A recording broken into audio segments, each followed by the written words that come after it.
Perfecto, muchas gracias a todos por invitarme. Voy a ir un poco rápido.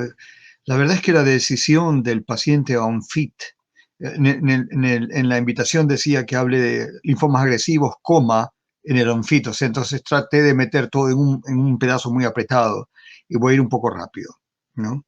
Eh, Primero, casi todos nosotros hacemos en todos nuestros pacientes, cuando nos llegan, un panel de inmunohistoquímicas para saber si son de centro germinal o no centro germinal. Es un poco impráctico en la comunidad o en países como los nuestros, yo soy ecuatoriano, tratar de hacer genetic profiling every patient, ¿no? Y algunos pacientes no clasifican para ni uno ni el otro, germinal center o no. Eh, entonces, parecería que los Germinal Center con el tratamiento tradicional podría ser que le vaya un poco peor. Um, la otra cosa que es importante para nosotros es decidir si vamos a dar algún tipo de profilaxis para el cerebro. En realidad, los estudios prospectivos y retrospectivos cuestionan mucho la validez de usar algún tipo de profilaxis. Sin embargo, nosotros la seguimos haciendo en pacientes que tienen um, 4 o 6 factores de riesgo, como delineados aquí: compromiso de riñón o glándulas adrenales. También incluimos posiblemente testículo y además médula ósea como un factor de riesgo, ¿no? Um, Edad, LDH, performance status, estadio 3 o 4 y compromiso extranodal en más de un sitio.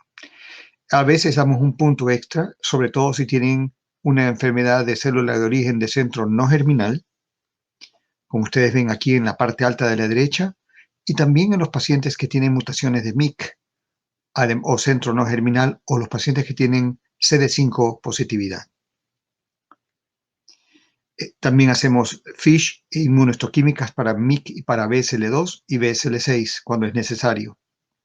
En el pasado, cuando hacíamos solamente los inmunos y los FISH estudios para MYC en pacientes que tenían características biológicas muy agresivas, posiblemente eran unas vallas de selección.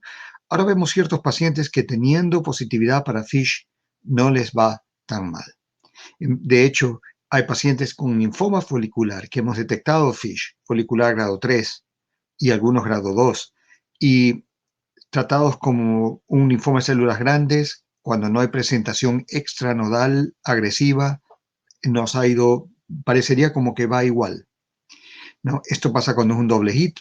Yo creo que es muy práctico dar EPOC, sobre todo en pacientes que son mayores de 45 años, EPOC rituximab.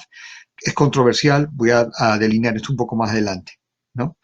Tenemos que hablar de estadio temprano, ¿no es cierto? Vamos a hablar de estadio temprano un poco rápido. 2 estudios principales, el YELA-LISA y el FLYER. Estos son los estudios modernos, ¿no? ¿Y qué es lo que mostraron aquí? El YELA-LISA trial mostró que dando rituximab CHOP cada 14 días, 4 ciclos para los pacientes que tenían estadio 1 y 6 ciclos para los pacientes que tenían estadio 2, la adición de radiación en pacientes con enfermedad no Volky, definida por un tamaño, me parece que fue 7 centímetros, no añadía nada. Si el paciente alcanza remisión completa, nuevamente en pacientes que tienen linfoma de células grandes estadio 1 o 2, sin ser voluminosa la enfermedad, los pacientes no se benefician con la adición de radiación. Como ustedes ven, este es el delineamiento del estudio y ustedes pueden ver que las líneas se montan una encima de la otra, ¿no? No hubo diferencia estadística, ni mejoría en la sobrevida, ni en la enfermedad libre de progresión, ¿no? El otro estudio es el estudio que se hizo en el Intergroup, el FLYER, ¿no? Que hicieron también en el Eastern Cooperative Group. Los pacientes recibieron rituximab CHOP, 4 ciclos contra 6 ciclos, estadio 1-2. Aquí no diferenciaron. Los pacientes tenían que ser menores de 65 años. Ustedes, como pueden ver, randomizado muy bien, ¿no? Y la adición de radiación a 4 ciclos de R-CHOP no añadió, y dar 6 ciclos tampoco fue necesario cuando la enfermedad no era voluminosa. Es decir, que si usted tiene un paciente con linfoma celular grande, alcanza remisión completa. Y es estadio 1 o 2, posiblemente la adición de radiación no va a mejorar. Ahora voy a darle una excepción a la regla en la que yo creo que debe considerarse radiación. Cuando la enfermedad se presenta con estadio 1 o 2, pero enfermedad extranodal. La publicación mostró, esta publicación ha mostrado que posiblemente ese grupo no le va tan bien como le fue al grupo que tiene enfermedad nodal, y lo cual es lógico para los que hacemos cánceres o linfomas. Sabemos que la biología es un poco más agresiva cuando se presenta con enfermedad extranodal. Avanzado. Muchos protocolos, posiblemente mejores en subgrupos, todavía no está bien definido. Sin embargo, una reciente liberación de prensa del grupo que trabaja con polatuzumab, que es Genentech Roche, dijeron que habían logrado en el estudio comparativo rituximab CHOP contra rituximab polatuzumab CHP, sacan Levin-Cristina, parecería que el grupo han llegado, no han dado los números todavía, pasaron la primera parte del estudio, es decir, que alcanzaron las diferencias estadísticas que ellos planeaban. Esto puede ser un time changer, porque muchos estudios, los que voy a mencionar, y voy a mencionar lo que se está planeando, depende de lo que pase aquí y cómo cambie el tratamiento de los pacientes si este estudio muestra que es correcto. Hipocrituximab comparado con R-CHOP, no hay diferencia. Sin embargo, este estudio tiene ciertos pequeños flaws. No se distinguió, no se hizo distinción entre, no había suficientes pacientes MIC y no se hizo estudios de FISH para MIC y no se hicieron inmunohistoquímicas en todos los pacientes como para decir que excluimos o evaluamos los pacientes con doble hit. Sin embargo, yo creo que todavía, no, por esa razón, nosotros seguimos tratando los linfomas células grandes, agresivos, con mutaciones de MIC o con doble expresor con una presentación agresiva, con dos adjusted rituxan epoch si son jóvenes y en buenas condiciones. Aquí está, no hay diferencia en sobrevida. Sin embargo, como ustedes pueden ver, en el grupo que tiene, que había en la derecha abajo, en los pacientes que tenían IPI elevado, le va mejor en el Progression Free Survival con EPOC comparado contra rituximab CHOP. De ahí, con lo que sea, si tenían doble expresor o los pocos dobles expresores que tuvieron en el estudio, no les fue bien con ninguno de los dos tratamientos, o sea, les fue peor si tenían la doble expresión. El trasplante está un poco, estos estudios fueron muy criticados, pero mucha gente, especialmente los trasplantólogos, piensan que hacer un trasplante de médula ósea en pacientes que tienen alto riesgo esto es todavía considerado. Yo lo cuestiono esto en vista de los nuevos estudios, ¿no? Pero vamos a pasar al siguiente. Radiación. Esta es una pregunta que nos preguntamos nosotros y que me preguntan mucho a mí. Paciente con enfermedad avanzada o enfermedad voluminosa. 2, 3, 4, ¿no? 2B, 3, 4, 2, 3, 4. No mediastinal primario. Atención, estoy separando ese grupo. Alcanzan remisión completa. ¿Damos radiación? Sí o no. Este estudio, que fue del grupo canadiense principalmente, mostró que si usted tiene un PET negativo con enfermedad voluminosa posiblemente el PET negativo no necesitaba radiación. A los PET positivos que le dieron radiación casi igualaron un poco. Por supuesto, tenían ciertos delineamientos. Tenía que ser muy pequeña la cantidad residual. Y por supuesto, los PET positivos que no recibieron radiación les fue mal. Ahora, los PET positivos que no recibieron radiación era probablemente por varias situaciones, incluyendo que el médico pensaba que la enfermedad era muy extensa o que no estaba en un radiation field o había progresión en otras áreas fuera de la área de actividad, de la actividad original, ¿no? Entonces, en conclusión, cuando posiblemente el no dar radiación o dar radiación. Esto también es otra publicación, mayores de 10 centímetros, si PET negativo, no hace falta radiación.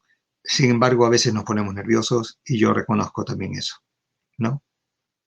Vamos a hablar de los viejos e infirm. Ahora que me estoy haciendo cada vez más viejo, no trato de pensar que el viejo es más viejo, no cambia mi parámetro, pero en realidad se han diseñado muchos score systems para definir viejo, infirme o frail. Usan funcionalidad, función de órganos, edad, etc. Mucha gente utiliza el CIRSG, que está en muchos de los programas que nosotros usamos como Medical Calculator, ¿no? Y ustedes aquí en rojo ven arriba a la izquierda una dirección, un link. Este link usa o accede a un programa que se llama es un programa especial que utiliza el Simplified Assessment para adultos. Entonces, con esto ustedes pueden meterse, llenan la forma y le calcula en la computadora, en su teléfono, el pronóstico o el riesgo del paciente para clasificarlo como infirm, frail, ¿no? etc. Si un paciente es mayor de 80 años, frecuentemente nosotros vamos a elegir mini R-CHOP. ¿Qué usamos como mini R-CHOP? Incluye la dosis estándar de rituximab, la dosis de ciclofosfamida de 400, la dosis de doxorubicina de 25, la dosis de vincristina de 1 miligramo y la prednisona también es reducida.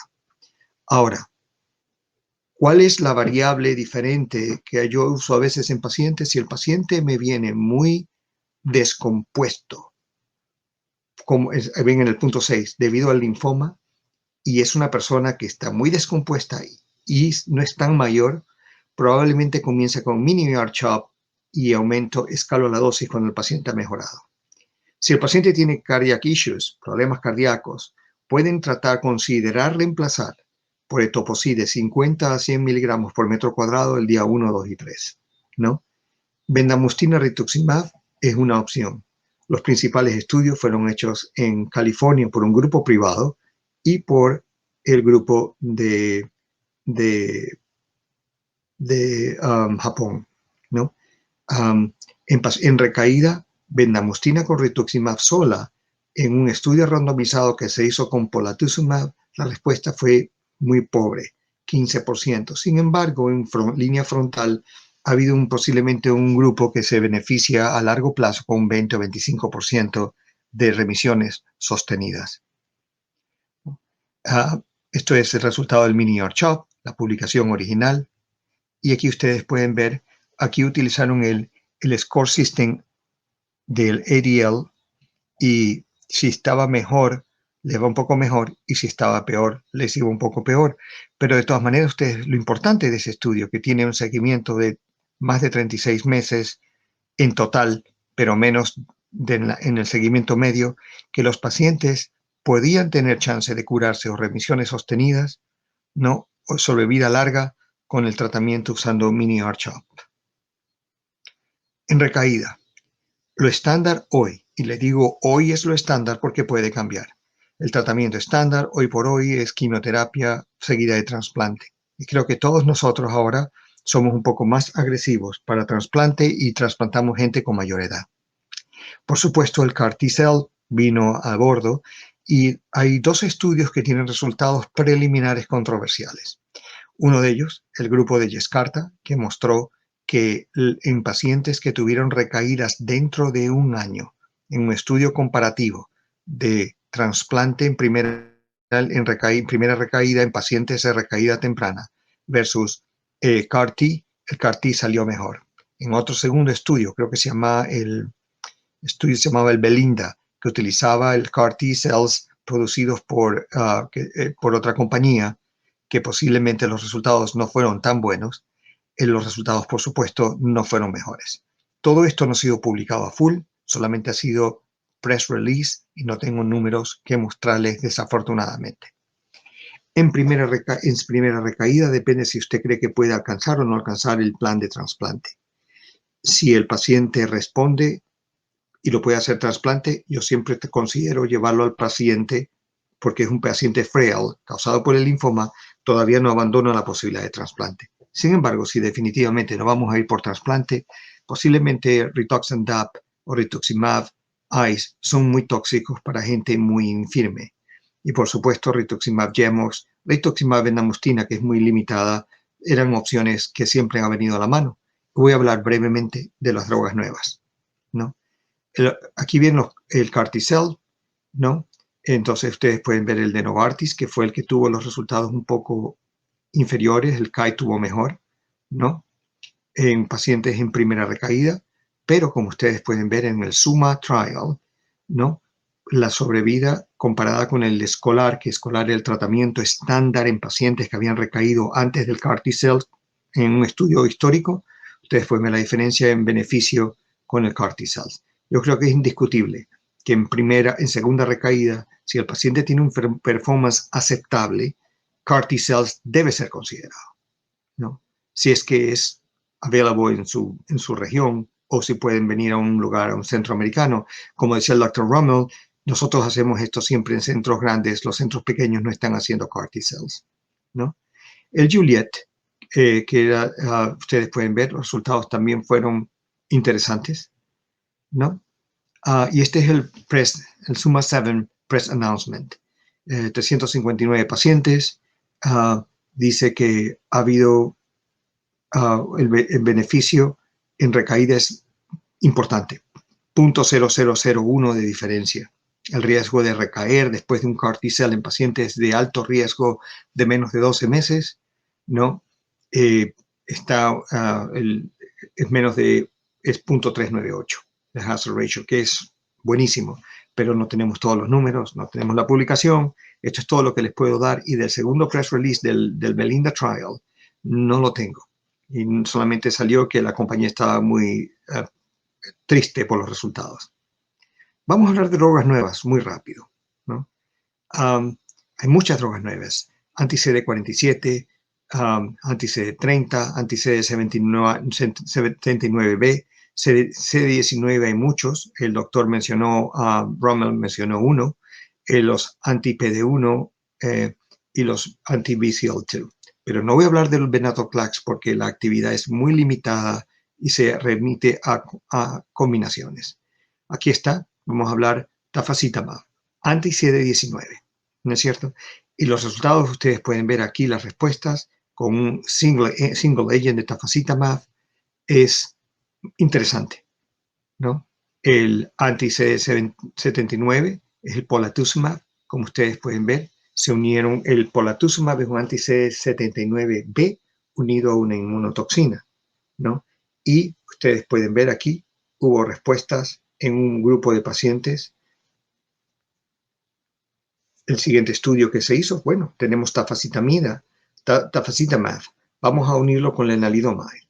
Y se hizo el ELMIN trial, ¿no? En ese estudio multicéntrico, single agent, fase 2, que fue aprobado por el FDA, se les dio lenalidomida a 25 miligramos por día, 3 semanas sí, 1 semana no, y tafasitamab 12 miligramos por kilogramo, hasta 12 ciclos. Estos son los resultados. Ustedes pueden ver que overall hubo respuestas que se mantuvieron por mucho tiempo. Las respuestas, no creo que puse este slide por falta de tiempo, fueron un poco más favorables en el grupo que era de no centro germinal, posiblemente por la atracción que tiene la lenalidomida funcionando más en pacientes de no centro germinal. Pero en todo caso, ahora hubo una reciente publicación, una actualización que muestra que los pacientes que alcanzaron remisión completa con esta combinación, que tiene una toxicidad bastante aceptable, siguen respondiendo después de más de 2 años. Esto es muy prometedor y es una opción que posiblemente se debe considerar down the line o en pacientes que son infirmes o frail, ¿no? Sigamos con más anticuerpos. El polatuzumab, que tiene el MMAE. Este polatuzumab se une al CD79B y con el MMAE y van a ser muy activos en pacientes que tienen linfoma de tipo B. Polatuzumab se le añadió a bendamustine rituximab. y se hizo un estudio randomizado porque los resultados con Pola solo no eran tan impresionantes. Y mostró lo siguiente: polatuzumab con VR tenía una respuesta de un 45% contra un 15% de VR solo, lo cual se refleja en el tiempo libre de recaída y en la sobrevida total. Ahora, ¿qué es lo que se está haciendo? Un estudio muy interesante que lo está planeando Genentech, me parece, es combinar en línea frontal otro anticuerpo con o sin polatuzumab. Y la idea de ese estudio es precisamente tratar de hacerlo en pacientes infirmes. Entonces van a unir un anticuerpo muy biespecífico probablemente con el polatuzumab, sin quimio, es en pacientes infirmes y frails. Es un concepto muy interesante, ¿no? El loncastuximab recién fue aprobado en Estados Unidos. Es otra inmunotoxina que target al anti-CD19 como el tafasitamab, pero la toxina es diferente. Como ustedes pueden ver, también respuestas de alrededor de 40% con respuestas completas de un 22%. Esta droga ya fue aprobada también por el FDA en Estados Unidos. Ustedes pueden ver que los pacientes tienen respuestas duraderas, especialmente, como es de esperar, los pacientes que tienen respuestas completas, ¿no? Vamos a los biespecíficos. Blinatumomab, que es un poco viejo no es tan nuevo. Está la droga de Genentech. Todas las compañías tienen sus propios anticuerpos biespecíficos. Generalmente el target es, todos se unen al CD3 con el CD19 o el CD20. Vamos a hablar brevemente de esto de aquí porque no tenemos mucho tiempo. El biespecífico REGN 1979 es un anti-CD20 con anti-CD3 y ustedes pueden ver que los pacientes tuvieron foliculares, excelentes respuestas. Diffuse large cell linfoma sin CAR-T, 71%. Diffuse CAR-T cells, después de fallar un CAR-T, respondieron alrededor de un 50%. Mantle cell linfoma también ha respondido y linfomas marginales también. Esta droga es extremadamente interesante, ¿no? Y es una más del armamentario, ¿no?, de lo que están ustedes viendo en este grupo de aquí. Este es de una compañía que se llama Regeneron. El otro este es el fase 1, fase 2, utilizando el Gen 3013, que es, si no me equivoco, es el mosunetuzumab. Y ustedes pueden ver que también muchas respuestas. Una reciente publicación mostró respuestas overall en linfoma de células grandes en un grupo más grande de pacientes de alrededor de 46%, pero una nueva actualización creo que mostró alrededor más de 50% de respuestas, con 30% de respuestas o cerca de eso completas, ¿no? Nuevamente, esta droga es muy interesante. El blinatumomab en combinación con lenalidomida es otro estudio muy interesante que está mostrando que posiblemente el uso de quimioterapia en ciertos pacientes va a ser sacado del camino, ¿no? Vamos a hablar del algo que es menos difícil de conseguir en nuestros países. Este es un estudio que muestra obinutuzumab con lenalidomida, ¿no? Y ustedes pueden ver las respuestas en pacientes con linfoma de células grandes, y la respuesta en linfomas de manto. Creo que todos estamos familiarizados con el manto. Parecería nuevamente que el grupo que responde mejor a esta combinación obinutuzumab lenalidomida son el grupo de pacientes que tienen linfoma de células grandes de centro no germinal. Tafasitamab nuevamente con lenalidomida, que yo lo hablé antes, como ustedes pueden ver, tienen una progresión libre de recaída importante. Este es un estudio importante. Nosotros trabajamos en este grupo con el doctor Rachandran, en el que ibrutinib con rituximab y lenalidomida se combinaron en pacientes con linfoma recaído non-GCB, diffuse large B-cell linfoma. Lo interesante de este estudio es que los pacientes tenían a veces hasta 6, 7 tratamientos. Hubo un grupo importante de pacientes que había recibido muchos tratamientos, eran refractorios a quimio. Sin embargo, ¿no? Ustedes pueden ver el overall response rate, ¿no? Y ustedes pueden ver que después de muchos meses, como pueden ver aquí, había una cola de pacientes que no han recaído, ¿no? Y este hallazgo se continúa. Yo tuve la suerte de tener 3 pacientes de esos en ese estudio que no han recaído hasta ahora. Uno, desafortunadamente, que había recibido como 7 líneas de tratamiento, 6, hizo una leucemia secundaria, ¿no? También el señor tenía más de 80 años, ¿no? Entonces tenía muchos factores de riesgo para desarrollar mielodisplasia, ¿no? El 5F9, este es muy interesante. Hay varias compañías que están haciendo esto, me parece que son 5, que es un anticuerpo contra el CD47. Y lo que hace es que bloquean la señal que tienen de Don't Eat Me. El CD47 dice, no me comas, a los fagocitos. Cuando bloquean eso, entonces los fagocitos van a devorar a la célula maligna, ¿no? Y están explorándose todavía muchas maneras de hacer esto, ¿no? Y ustedes pueden ver que hay actividad antitumoral que ya se ha observado, ¿no? Esto es importante. Yo no creo que nivolumab tiene mucha actividad sola, con excepción de linfoma de Hodgkins y probablemente en ciertos linfomas que tienen asociación con Epstein-Barr y el linfoma mediastinal primario, que en estudios de perfil genético tienen muy parecido a un Hodgkins, ¿no? Y por supuesto esto funciona en el Hodgkins. Ustedes pueden ver este es un estudio que comparó pembrolizumab en pacientes con linfoma mediastinal primario. Cuando cuando se fue el doctor Yasuhiro Oki del departamento, se fue a trabaja en Genentech ahora. Yasuhiro me dejó una herencia de una paciente que había fallado todos los tratamientos que se puedan imaginar para un linfoma mediastinal primario. En esa época él, por desesperación, la trató con pembrolizumab porque no tenía más que ofrecerle, y ella la vi hace un año y sigue en remisión. La verdad, Yasuhiro no sabía cuánto tiempo pararle, le dio 2 años. Y estos linfomas, como ustedes sabemos, o se curan o no se curan en menos de un año. Para hacer la historia corta, yo la vi 4 años después y sigue en remisión completa, ¿no?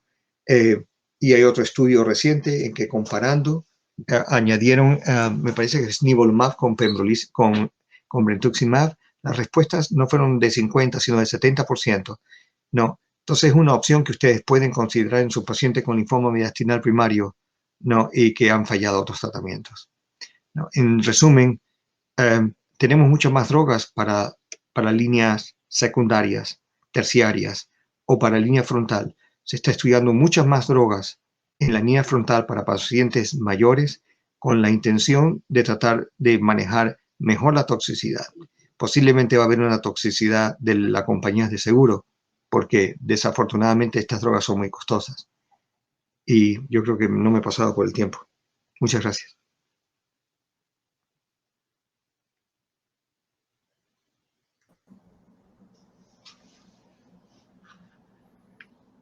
Bueno, muchas gracias, doctor Fayad, por la excelente charla. Le agradecemos su participación, entendemos su tiempo. Bueno, creo que no va a haber mucho tiempo para preguntas, así que básicamente le voy a hacer una pregunta, doctor. ¿Qué le parece de aquellos casos de linfoma difuso de células grandes BCL6 negativos, pero que son TP53 positivos?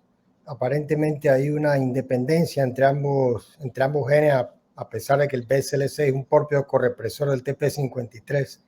¿Esto es algo que usted ve en frecuencia, sobre todo en pacientes de mayor edad, o lo ve también, o lo ve, por ejemplo, en pacientes de estadios tardes, como suele pasar en la mayoría de los tumores con TP53? La verdad es que yo creo que todos los pacientes que tienen un TP53 mutado o un TP53 ausente tienen una tendencia a ser mucho más agresivos, y yo creo que se asocia frecuentemente con la edad de los pacientes. Es más común en pacientes mayores o que tienen muchas lesiones genéticas, ¿no? Desafortunadamente, no hay un target específico para eso de ahí, y tenemos que tratar de usar targets más generales. Y si estamos, nosotros medimos eso, pero lastimosamente no tenemos un objetivo, ¿no? Fíjese que sí hay anti-MYC, mire que hay anti-BCL2, ¿no? El anti-MYC todavía no se ha estudiado, creo que están estudiándolo en tumores sólidos, ¿no? Sí. Pero no tenemos cómo reemplazar el P53 enfermo, ¿no? Aunque yo sé que en otras tumores sólidos y han tratado de meter virus ahí, pero es un poco más complejo. Claro, exacto. Todavía no es targetable, exacto. No es todavía targetable, exacto. Bueno, gracias, doctor. Le agradecemos nuevamente la participación. Esperamos verlo pronto en Panamá, ya más personalmente. Le agradecemos su participación. Gracias, doctor Fayad. A usted.